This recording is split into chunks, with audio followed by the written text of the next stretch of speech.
బుద్ధిమంతుడైన వాడు ఈ విషయంలో ఆలోచించును.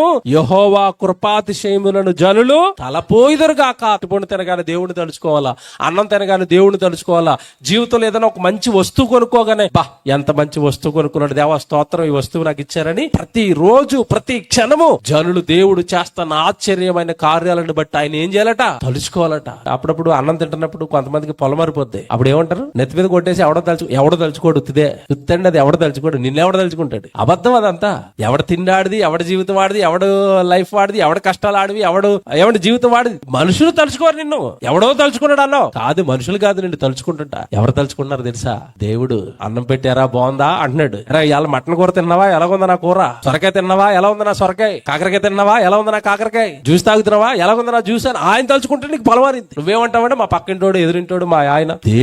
దేవుడు నిరంతరము నిన్ను తలుచుకుంటున్న దేవుడు, నిరంతరము నీకు తోడుగా ఉంటున్న దేవుడు. ఆయన బలంతో నీకు జీవితం, ఆయన కార్యాలతో నీ జీవితం ముందుకెళ్తున్నప్పుడు దేవుడి కొరకు బ్రతకాలి కదండి మనిషి. దేవుడికి స్తోత్రాలు చెప్పాలి కదండి, దేవుడి కొరకు ప్రకటించాలి కదండి.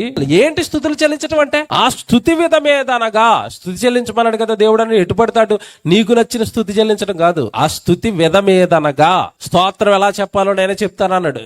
ఆయన నామమును ప్రకటన చెయ్యండి. అది ఆయన ఘనమైన నామం ప్రకటింపబడాలి. ఆయన నామం అనగానే ఆయన శక్తి, ఆయన గుణాలు. దేవుడు నామం అనగానే ఆయన సర్వ శక్తిమంతుడు, సైన్యాధిపతి, తండ్రైన దేవుడు. గుణాలండి, ఆయన నామం అనగానే గుణాలండి. అవి ప్రజల మధ్య ప్రకటింపబడాలి. నీకు జరిగిన మేలు జనముల మధ్య ఇలా బాహాటంగా బహిరంగంగా జనాలకి తెలియాలి దేవుడు ఎంత గొప్పవాడో చెప్పాలి. నువ్వు దేవుని యొక్క బల సంపన్నత చెప్పాలండి.